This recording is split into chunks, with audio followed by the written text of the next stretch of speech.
लड़ाई हकीकत में इस देश की आजादी की लड़ाई है। हम चेतावनी देते हैं कि इस बार हम किसी कीमत पर भी ईवीएम से चुनाव नहीं होने देंगे। देश के हर वोटर को, देश के हर नागरिक को यह जानने का हक है कि वो जिस प्रक्रिया से चुनाव दे रहा है वो चुनाव की प्रक्रिया पूरी तरह से स्वतंत्र, निष्पक्ष और पारदर्शी हो। ये उसका हक है। 403 विधानसभा सीटों में से 304 विधानसभा सीटों पर पोस्टल बैलेट की गिनती के समय समाजवादी पार्टी 304 सीटों पर आगे थी। तो क्या ईवीएम की बेईमानी नहीं थी? बताइए, आप सब लोग चुप कैसे हैं? क्या ईवीएम की बेईमानी नहीं थी? ईवीएम की बेईमानी। ये ईवीएम और वीवीपैट की जो मशीनें हैं इनको बीजेपी बना रही है। भारत इलेक्ट्रॉनिक्स लिमिटेड में 7 में से 4 डायरेक्टर बीजेपी के हैं। और बाबा साहब और इस देश में जन्मे सभी संतों, महापुरुषों और स्वतंत्रता सेनानियों, शहीदों के चरणों में नमन करते हुए आज इस मंच पर उपस्थित आदरणीय डीसी कपिल साहब,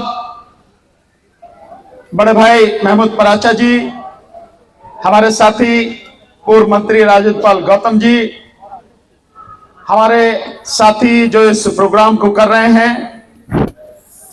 श्री दिनेश चंद्रा साहब और शेखर साहब, और मंच पर हमारे साथ बैठे हुए पसमानदा मुस्लिम महासभा के आदरणीय मकसूद साहब और हमारे साथी अमरेंद्र जी जो अपने साथियों को लेकर लगातार 599 दिनों से यहां लड़ रहे हैं।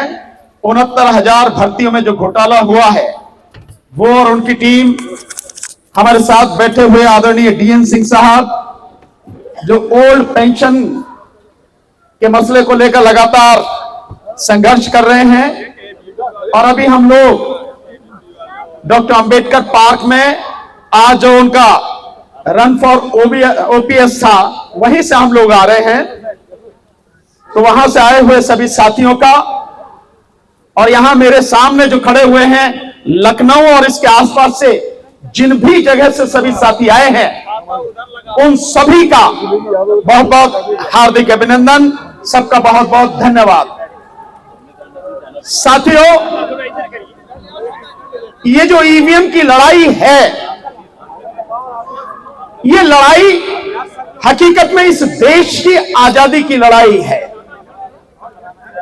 ये साधारण लड़ाई नहीं है साथियों।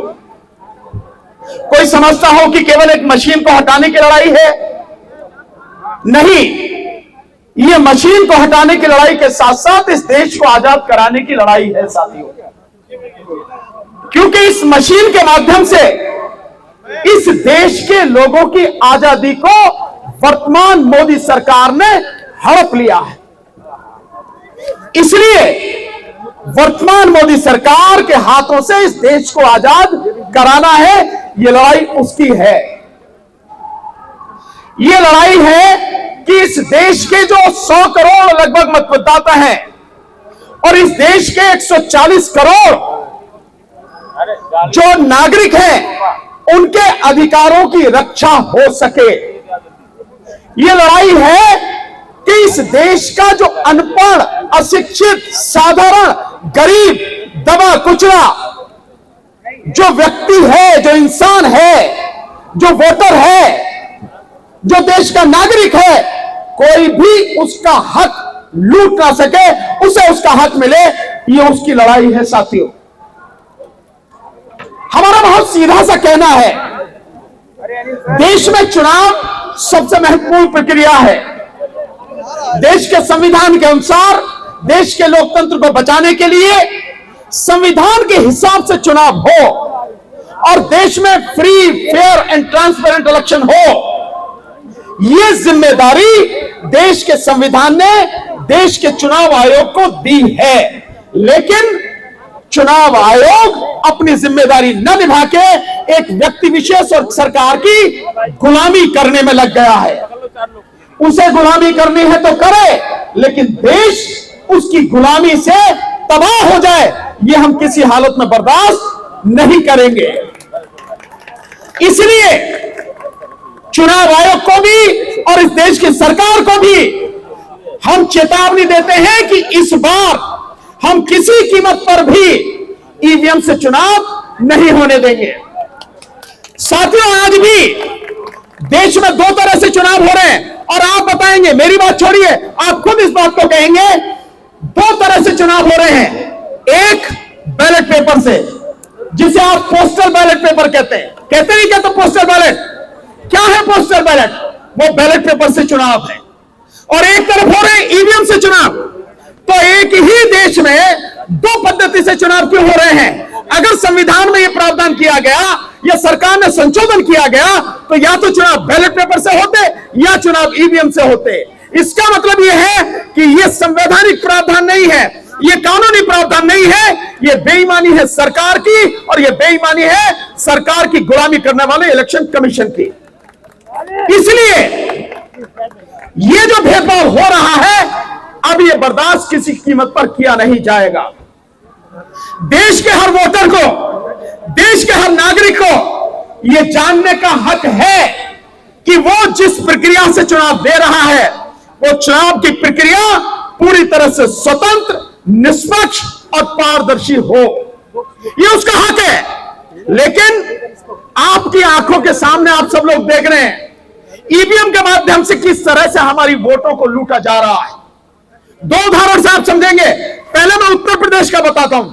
आपने, हम सब ने देखा, मैं पूरे चुनाव में, चुनाव प्रचार में शामिल था माननीय अखिलेश यादव जी के साथ, और मैंने पूरे उत्तर प्रदेश में देखा कि लोगों को बिना बुलाए जहां भी उन्हें लगता था, जहां भी पता लगता था कि यहां मीटिंग है, लोगों का हुजूम इकट्ठा होता था।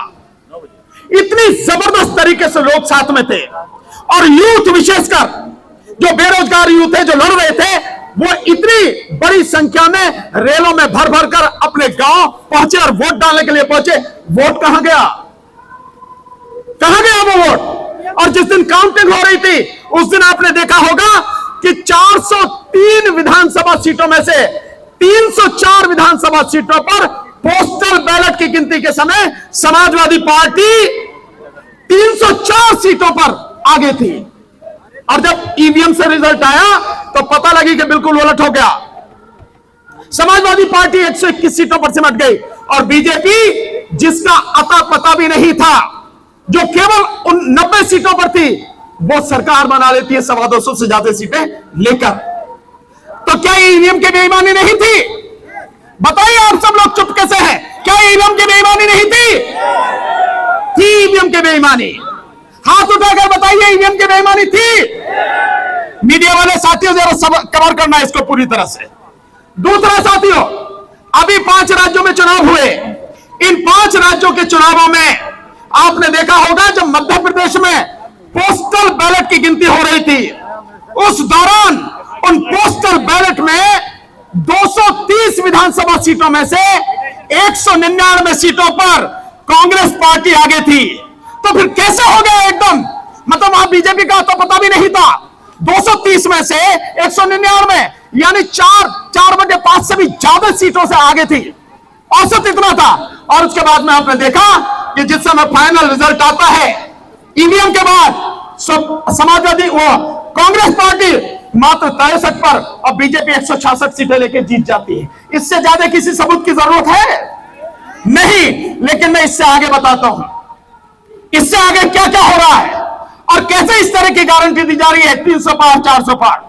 क्योंकि आज की तारीख में जो मशीनें हैं, इलेक्शन कमीशन ऑफ इंडिया नहीं बना रहा। ये ईवीएम और वीवीपैट की जो मशीनें हैं, इनको बीजेपी बना रही है। हमारे साथी एडवोकेट, उन्होंने, मंत्री जी ने बताया, राजेंद्र पाल गौतम जी ने, कि किस तरह से BEL, भारत इलेक्ट्रॉनिक्स लिमिटेड में 7 में से 4 डायरेक्टर बीजेपी के हैं। और कौन कौन है उनका नाम भी आपको बताता हूं। जो 4 डायरेक्टर हैं, वो 4 डायरेक्टर हैं। एक है PA Parthasarathy, doctor PA Parthasarathi.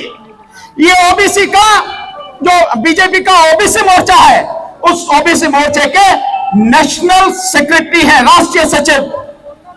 दूसरे उसमें साथ में है वो है मनसुख भाई कचारिया, जो गुजरात से है और गुजरात के राजकोट के बीजेपी के डिस्ट्रिक्ट प्रेसिडेंट है, वो इसका डायरेक्टर है।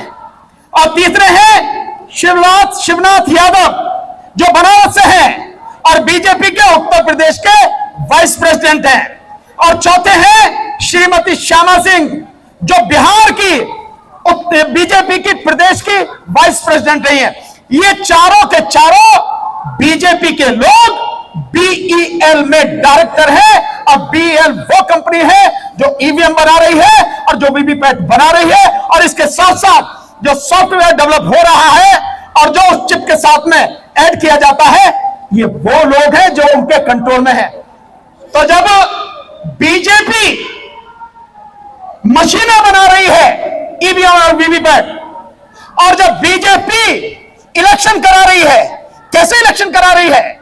जैसा आपको बताया गया कि जो इलेक्शन कमीशन कैसे कैसे बनेंगे, इलेक्शन कमिश्नर को नियुक्त करने में अगर सरकार ही उसको नियुक्त कर रही है और इलेक्शन कमीशन पूरी तरह से उनके सामने सरेंडर हो चुका है, तो इलेक्शन कमीशन ऑफ इंडिया ना होके इलेक्शन कमीशन ऑफ मोदी बन चुका है।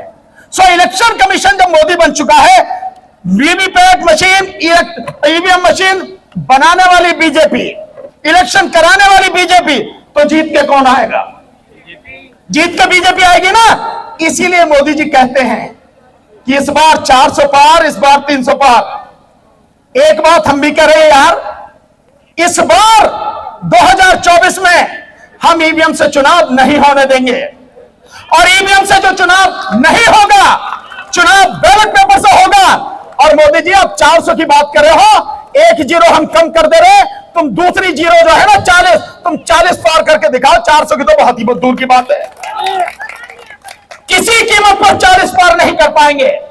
हमने चोरी पकड़ ली, और केवल इतना ही नहीं है साथियों, हम लोग कल दिल्ली में जो हमारा ईवीएम हटाओ संयुक्त मोर्चा, उसका जो कार्यालय है 13E फिरोज शाह रोड, उस पर 3 बजे हम प्रेस कॉन्फ्रेंस करने जा रहे हैं। और उस प्रेस कॉन्फ्रेंस में एक बड़ा घोटाला, जिसमें इस देश का इलेक्शन कमीशन पूरी तरह से शामिल है, सबूतों के साथ घोटाले का उजागर करेंगे। कल हम उसको बताएंगे और इलेक्शन कमीशन को नंगा करेंगे। और इतना नहीं छोड़ेंगे, केवल इतना ही नहीं छोड़ेंगे, अब तक जो नहीं हुआ वो इस बार होगा।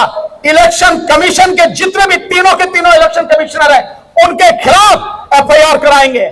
और साथ में इस प्रदेश में नहीं, इस देश में जितने भी कलेक्टर हैं जो उस घोटाले में शामिल हैं, जो उस बेईमानी में शामिल हैं, उन सबके खिलाफ भी एफआईआर बाकायदा कराई जाएगी। हम भी देखेंगे कि कहां तक बच के भागेंगे इस बार।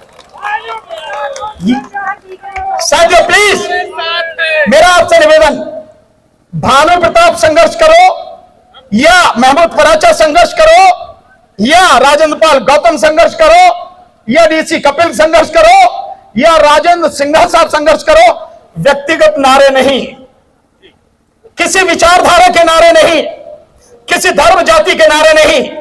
यह आंदोलन 140 करोड़ देश के नागरिकों का है, जिसमें हर धर्म और समाज का विचारधारा का व्यक्ति शामिल है। नारे लगेंगे तो ईवीएम हटाओ, वो क्यों नहीं बोले पीछे वाले में रोटी वोटी नहीं खा के आए क्या? ईवीएम हटाओ, ईवीएम हटाओ, ईवीएम हटाओ। अब दूसरा बोलना संविधान बचाओ, ईवीएम हटाओ, ईवीएम हटाओ, ईवीएम हटाओ। अब बोलना लोकतंत्र बचाओ, ईवीएम हटाओ, ईवीएम हटाओ, ईवीएम हटाओ। तो ये लड़ाई साथियों हम सबकी है। जो मुद्दा है, नारे उसी के संबंधित लगेंगे, किसी विचारधारा या किसी व्यक्ति विशेष के नहीं लगेंगे। मौसम खराब है, बारिश हो रही है, आप और हम सब भीग रहे हैं, बावजूद उसके इतनी बड़ी संख्या में लोग यहां पर इकट्ठे हैं। यह है हमारी ताकत और यह है जीत का संकेत। अब मैं आपको 2-3 बातें बताऊंगा, उसके बाद अपनी बात खत्म करूंगा, और वो बहुत जरूरी है। ये हमारे साथी आए हैं, नौजवान साथी, 599 दिन से संघर्ष कर रहे हैं। ये 69,000 भर्तियों के घोटाले में, और सरकार बेईमान है। सरकार किसी हालत में आपको हक नहीं देना चाहती। इतनी हिम्मत कहां से आ रही है सरकार में कि आपकी बात नहीं सुन रही, नौजवानों की बात नहीं सुन रही। और इतना ही नहीं साथियों, जो हमारे साथ बैठे हैं, खड़े हैं, जो अभी जिनके बीच में से हमारे हैं, वो हमारे ओल्ड पेंशन वाले साथी, वो साथी आप देखिए कि किस कदर बेईमानी है कि एक नेता एमएलए बनेगा, फिर एमपी बनेगा, मंत्री बनेगा, 4 बार 6 बार जो कुछ भी बनेगा, उसे उतनी ही पेंशन मिलती है। 4 बार हो या 6 बार, 6 ही पेंशन मिलेंगे। लेकिन ये ओपीएस वाले साथी जो हैं, ये 30 साल 35 साल सरकार की सेवा करते हैं, इनकी तमाम जिंदगी उसमें गुजर जाती है, तो क्या ये पेंशन के हकदार नहीं है?